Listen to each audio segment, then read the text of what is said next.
Hello, welcome to Greet the Week.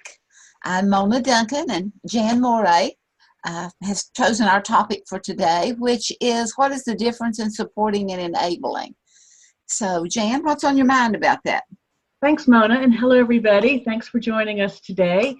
And well, I've been thinking a lot about this, enabling people. And if you have somebody who's struggling, whether it's alcoholism or depression or whatever it is, they sometimes some of the things you do actually help them to continue that behavior. It's not really working for them to do something about their life, but you do want to support them. You do want to tell them you love them and you care about them and you want to be there for them, but then you don't want to do things so that they continue with that behavior. And so I just thought we talk about it. How do you know the difference? You might feel bad for the person and want to help, but sometimes they just need to figure it out on their own. So Mona, you got any thoughts? Well, yes, definitely. I mean, I always like to look at words and what they mean and what they meant when they were originally coined and what they've come to mean as we use them and abuse them. But to support, as with everything, has so many varying degrees. There's that support that you have something that's falling down and you put a bracer in that to keep it so it won't fall down anymore. And it's a permanent thing. But then, like all of our houses, you have to have a support. And if you're going to remodel, well, that's a support beam, so you can't remodel that. That's right. Do something else to do that. So it's going to be there permanently. But I think what we're talking about today is the support that's temporary until you're able to take care of yourself or to see things differently. And then also with enable. Well, what does it mean to be able? It means I'm qualified, I'm capable of doing something. So if we're wanting to enable someone by supporting them, our initial goal is to be able to help them get to the point where they're able to, either to overcome something that has been debilitating, or they're able to take out on a journey that they've never been down before with a little bit more confidence than they had. And it is evaluating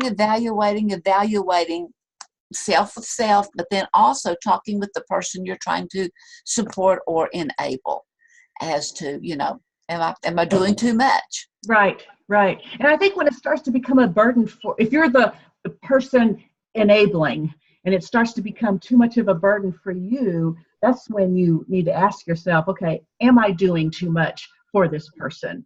Maybe I need to step back and let this person fail or let this person suffer a little bit. And I think that's really difficult for parents sometimes because as a parent, our pain threshold can be lower than our child's pain threshold. And so we're going to give in faster and want to do something about it instead of just allowing them to fall and then kind of watch as they pick themselves up. Right. Well, I always think back to my grandchildren, working with them. Of course, Melinda also with our daughter, but my grandchildren.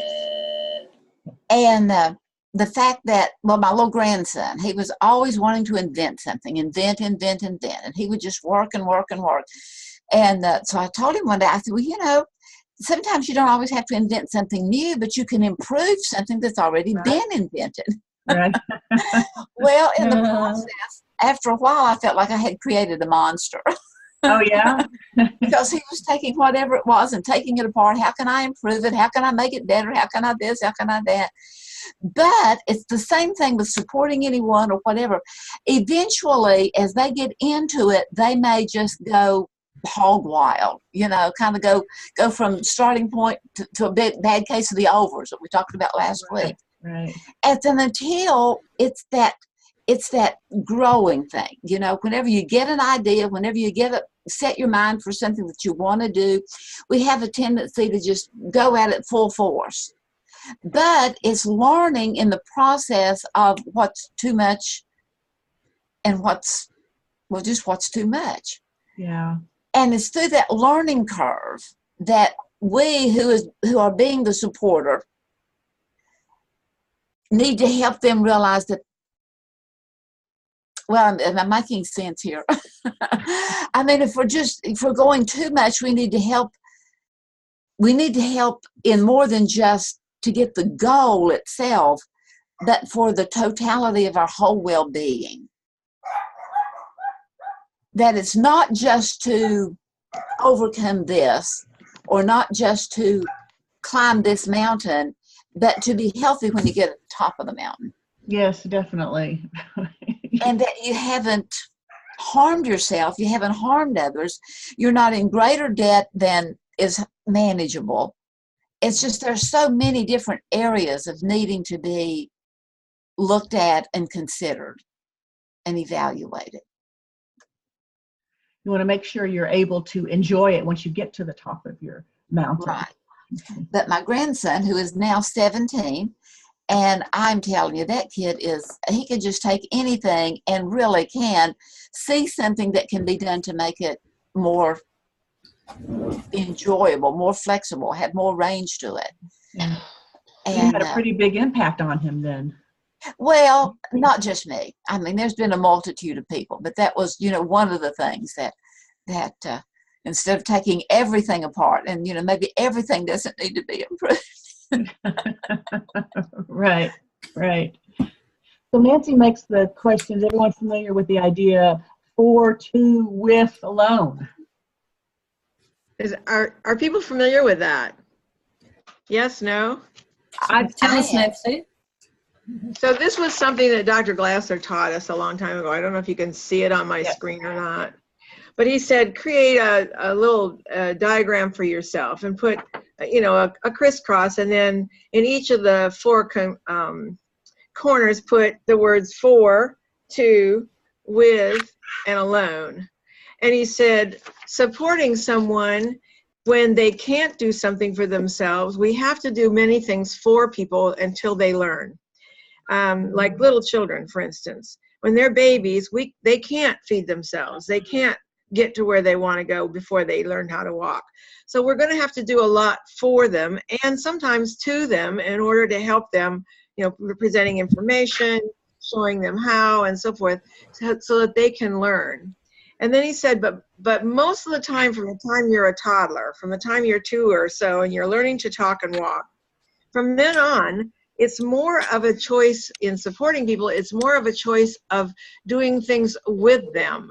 In other words, for a little child, maybe holding their hand and walking along beside them as you talk about it, or with an older person, just walking along beside them. You may not have your hand on them or on their shoulders or whatever, but you're just walking beside them.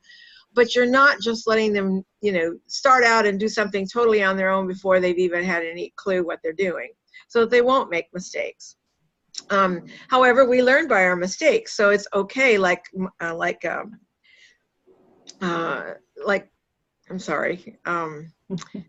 was saying, it's okay if people, fall down and you help them to get back up again. It's for them to actually suffer the consequence of their actions sometimes, as long as it's not too painful, or isn't going to push them back too far, or get them to have too much fear so that they're going to be afraid to start out again. And I think that's one point that people really are afraid of. There's such a stigma about failing, and a lot of parents, I see this, it's so hard to allow your children to fail, allow them to stumble.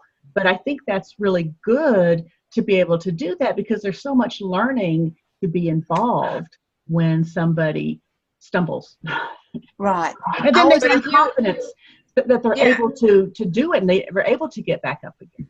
So much of the time you're going to be doing things with a child, but by the time they get to school age, they better be able to do a lot of things on their own, because they're going to be expected to be on their own, away from parents and away from teachers at times during their life. So, but to support, or rather than, for me, the word enabling, I was coming at it from the alcohol and drug perspective of doing something for someone that they could do for themselves. Mm-hmm. And that's really enabling and keeping them from growing. And that's what we don't want to do. But to help or to support someone when they're learning, that's up to that withing, to with people. But once they can do it on their own, then allow them to do it alone and make the mistakes that they need to make in order to learn. Be there to pick them up if they need it, but help them to move through their life pretty much on their own. So what happens is in life, as we're going through life, we get to this age where, like, the gray hair sets in and we start to say, whoa, wait a minute. I can't drive at night any longer. I don't feel confident on the road. I can't get up out of the chair without help. And so we start to switch back to needing people to help us, to care for us, to do some things for us and to us, or at least being there to support us, like technology. I need somebody to help me with the technology because I don't get it. And so I need that third grader or that, fifth grader to help me out and tell me what I'm hitting wrong because my phone's all screwed up. So we start to get to the point where we need that support again, and the for and the to and the with people who do know what they're doing and how they can help us. But most of our lives, we need to be able to stand on our own 2 feet and figure things out for ourselves. So if we do too much supporting too long, when people can do things on their own, we're not helping them. We're not being supportive. That's whenever you're looking the negative enable, as opposed to coming along and giving you the tools whereby you are able to do it. Exactly. And that's why with every word, I always like to take them and look at them front and backwards and upside down and over and above, because we can be using the same words, but we're not getting the same pictures. And then we're not in the same. And then as far as helping someone, I like to look at the fact that I always have a responsibility to you. But regardless of who it is, whether it's my child or my husband or whomever, I am not responsible for you. And I think a lot of times we get those mixed up, of trying to be so responsible to someone that we take on the support or the responsibility for. And that everything has a growing period. And that it's just like the child, you're talking about the child, you hold their hand for a while, but after a while, they'll be running away from you and you're telling them to get back over here, you're going too far away. But in the process of running away from you, they're looking back to see if you're looking back. Right, if you're still there. You're there to pick them up, yeah. And so that's part of a good, healthy support. Yeah, I'm way back here. I'm here for some advice. I'm here for some encouragement. I'm here for some, whatever, some input, new information. But you're doing good on your own. Just keep going. Yeah, I'm going to applaud you. And so you can be enabled on your own. There was one of the things that I was thinking about too, to differentiate between the two, is I was thinking that you support the person, but you don't enable the behavior. So you try to separate the two, where the support is to give the person encouragement and help them talk through it when they're struggling, but that you're not doing things that make them think, oh yeah, I can continue with this behavior. But like, for example, and I know I've given this example on this the week before, but when I was a kid and I'd get upset, I would go run off to my room, and my mother would come and check on me and make sure I was okay and stuff. And so that was a way that I got attention, is by running to my room and expecting my mom to come get me. So she was enabling my behavior to go run away to my room. And so you're not really, she wasn't really supporting me, though she thought she was, because she was just allowing me to get her to come leave what she's doing and come talk to me, pay attention to me. And so that's kind of the way I was looking. And it does work with drug abuse and whatever as well, because if mom and dad are always going to be there to bail me out, get me out of jail or pay for my rehab or whatever it is, that they're continuing to allow you to get to that bad state where you're coming back and saying, hey, I need help. Can you help me? And one day you have to say, I've done this too many times.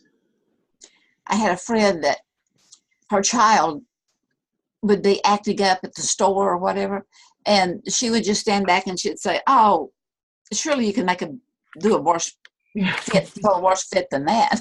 And if you don't feed it, it's just like if you continually, eventually if something doesn't work, you quit doing it. Right. And so if having that little hissy fit or that little tantrum or that little whatever, if we quit allowing it to work for us, Right. then we quit doing it. It's kind of like the old doc, it hurts when I do that. Well, then quit doing that. And of course, those of us that know Dr. Glasser and choice theory and our quality world and our real world, we realize that sometimes we can hurt our own selves when we think it's going to be for the good, because we really don't know what our best interest is. And maybe someone else can point it out to us in a loving and kind way that is supportive of and come alongside to help with. So, I was just thinking the other day that, and I came up with what I thought was just really profound with our own individual thoughts. And that is the fact, those of you that are familiar with Dr. Glasser and the real world, which is everything that really is, whether we know about it or not, that in our own little minds and in our own little world, we have our quality world. And that's what we've extrapolated from everything we know that has, given some kind of quality to us. But often in our thoughts, sometimes we attack ourselves, I'm stupid, I can't overcome this, I don't know how, my eyesight's going. Sometimes it can be a legitimate stuff, but we can still be attacking ourselves. And then when we attack ourselves, what do? Because we are a complete system that all works together, thinking, doing, physiology, the feelings, all that kind of stuff. As we attack ourselves mentally, what I can't do, we make ourselves vulnerable. But as we begin to realize, there's another thing that we can do is that we can prove ourselves wrong. I never we can thought of prove it that ourselves wrong. Wrong. Now that's How do real we do with that? I have to admit that I'm wrong first. That's real empowerment. Yeah. And in the supporting, in the enabling, I can't remember what the word is. I heard it. I've used it a couple of times, but I can't remember it right now. But it's a really big $10 word that means the opposites working together to accomplish a goal. For example, we're trying to support someone, trying to encourage them to overcome whatever, or to actually do something from the beginning. And so they come, well, I'm trying. But maybe from our point of view, we can see that that's just saying you're trying. You're not really doing it. It sounds good on paper, but it's not working. Good. Yeah. You're not saying I won't do it. Right. Yeah. So the opposite of that, or the opposing of that, is you won't know unless you do try. But you've got to get in there and put some energy to it. Put some thought, some planning to it, some action to it, because that is absolutely the only thing that changes our thoughts. As we begin to see that, well, I tried this and it didn't work. And people say, well, I tried that. So, okay, so you tried that 472 times and it didn't work. So now how about if you try this 1 or 2 times and see if it might work? Give it a fair shot. Just give it that little itty bitty thing. What if it does work? What if this one does work? Yeah. So it's that, whatever that big $10 word is in here, it's from the wimpy, I tried, but we really didn't, to I'll try. I really will try. I really will try. Put the effort into it. I will put the effort into it. Well, it's sort of like wanting to lose weight. And I say, I'm going to go on a diet and I'm going to lose a lot of weight. And so you go on a diet for 2 days, you might drop half a pound, and you say, that was too hard. I don't have to do it today because I've already lost a half a pound. So, and then it's a week later and you put that half pound on and maybe another pound. I'm going to go on a diet. I'm going to try to get this weight off. Well, but trying doesn't mean just one time. Trying doesn't mean just one way. Trying means if you're really going to try, it means you're going to really put a lot of commitment and effort into it, and you're going to spend time and energy to figure out the best way to move forward, instead of just saying, I'll just try this over and over and see if it works. Right. Trying is lying. It's actually doing exactly. I have a little poem that I said, try is a lie. So, when you're talking about commitment. So, yeah. So that, well, and you're just lying to yourself. And that goes back to the fact that we're attacking ourselves. Because we know when we lie to ourselves. How do we know it? We know it by our feelings, by our down times. You know, it doesn't have to be our feelings are so vocal. They're so active. They won't leave us alone. Huh? They just won't leave us alone because it's all part of our behavior wheel of our acting and thinking and feeling and physiology. And they're always talking to us. So we need to listen to them more and more and more and more and more. Yeah, we definitely need to pay attention to them and do something about it. Because if they keep coming, then that means you haven't addressed them. And recognize when we're attacking ourselves. And that we have made ourselves vulnerable for what? For discouragement, for giving up, for not doing, for eating dessert to pacify my not losing 10 pounds, which is self-destructive. Yeah. And then, but I think it all stems to like you're talking about, the trying and really not putting a lot of effort into it. It has to do with your belief about it too. When you're lying to yourself, when you say, I'm not smart enough, or I'm not good enough, or it won't make any difference if I. It's a belief system that allows us to fail. Right. Rather than even the effort we're putting into it. If we move towards something with some effort, and yet we still have this belief system, it won't work. Nobody's going to listen to me. Yeah. All of a sudden, it just becomes a defeating attitude and a defeating behavior. So how can we prove ourselves that we're attacking ourselves? Because we honestly look at it and we say, well, what if I could? What if I could? Yeah. What if I could get out of debt? What if I could say no to whatever it is that's so tempting? What if I could? And as we begin to believe, well, maybe I could. Maybe it's a little engine that could. I think I can. I think I can. But we have to think we can. Yeah, exactly. We have to think we can. And we have to think it enough and visualize it enough and see it enough that we begin to say, yeah, I can. Yeah. Because going back to Nancy's example about losing weight, if you really don't believe that you can lose weight, because it's going to take a lot of time and effort to do it, and you've tried it 10 times before and you've never kept the weight off, then you will get discouraged very quickly. After you get started, you're not seeing immediate results. But if you really believe in it and that's really something you want to do, you're going to keep at it and keep going and say, okay, this way didn't work, so let me find a little different way to approach it. Yeah. And your words, what kind of words do you use with talking about weight? I'm that category. Lose weight, work at it, and they kept gaining it back. Until, and I really believe it was in the change of my thoughts, definitely, but those thoughts changed whenever I changed my word usage. And instead of losing weight, the only thing I started saying was, I am releasing it. Because I'm not looking for it again. Because when you lose something, you have this mental thing that I got to find it. That's a good one. I began to release it. And I do that with everything. I release anger. I release disliking. I release whatever. I just release it because I don't have the strength to just throw it away and let it go. But as I release it, I find that it's like water that eventually evaporates. It just goes, and it's part of the mystery of life. And it's and you almost turn yourself from a positive magnet to a negative magnet, and you push things away then instead of help pulling them towards you. Exactly. Yeah. I have my magnets here. I've used them all the time.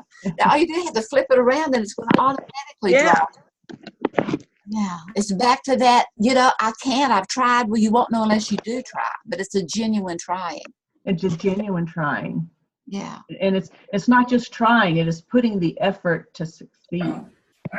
Right. And the belief that you can. Yeah. I still think the little engine that could was a very good example. Yeah. You got to think you can. Right. Yeah. You have to really believe you can. Yeah.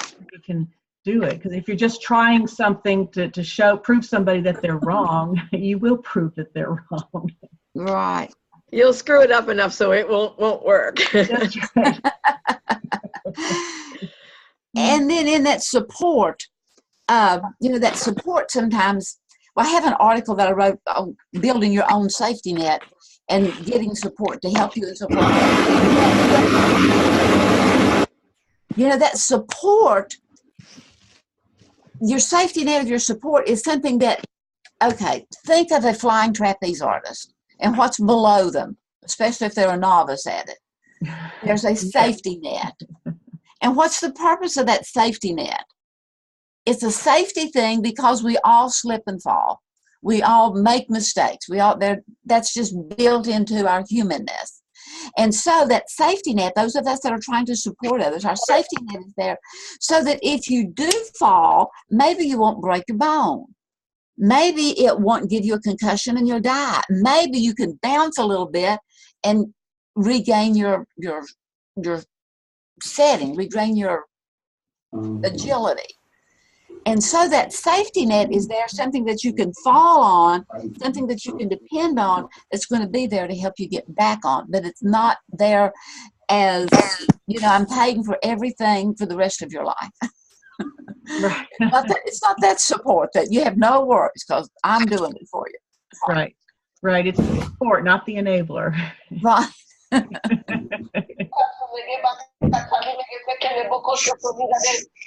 then back when I was learning, counseling techniques and all that, there was a little ditty that someone came up with. I do not know who wrote this, but I really like it. And that is, if I am I because you are you, then, and you are you because I am I, then I am not and you are not. But if you are you because you are you, and I am I because I am I, then I am I and you are you. And then I add to that personally, and whenever we do that, whoever it is, then we can become we. We can really work together. We can support each other in ways that are very supportive, but it's not the negative enabling. And it's not the negative support that's always there, although it's always there, but it's hidden. It's away somewhere. It's the kind of the mystical there. Like the support beam in the house, it's there. Oh. But together we can be better, right? Right. Huh? Together we can be better. Exactly. Together we can be better. And that's for all of us. Was talking to someone, I had a speaking engagement coming up, and the lady asked me, she said, well, she was asking me about I call my business Solution Principles. I founded it back in 2000. Anyway, and I named it Solution Principles, and she was asking about it. I said, well, it's because I so believe that there's a principle, not a rule. Rules get too rigid. But there is a principle that is more flexible that will bring a solution to every problem. And it starts out with realizing that I'm special, you're special, and we have more commonality, and let's work together to prove how special we are, to show how special we are, so that we can work together and alone. It kind of goes back with all those four corners, Nancy, that you were just putting out. The two, the four, the with, and the alone. But yet, even when we're alone, we're never alone. We're never alone. Because we've had too many people influencing us, positively and negatively. And sometimes we just need to allow those people to come be with us so that we're not alone. Because a lot of times too, especially when people are feeling like they're at the bottom, they don't want to allow anybody else into their life. And they push away the support. And that's a tough place to be in as well. Yeah. To try to say, well, you don't have to be alone. Sometimes you need to be alone, but other times you should not be alone. You need to reach out and allow people to help you and support you and help you through this. Yeah. So, and even if it's in memory. Right. Yeah. Surely there's someone in your life that has been real special to you. Just bring them back, and that because we're Right. never alone. They're always there. I have to leave, so goodbye. Thank you very much. Bye, Thanks, Jerry. Good Okay. to see you. And our time is over. So thanks everybody for watching, and we hope to see you next time.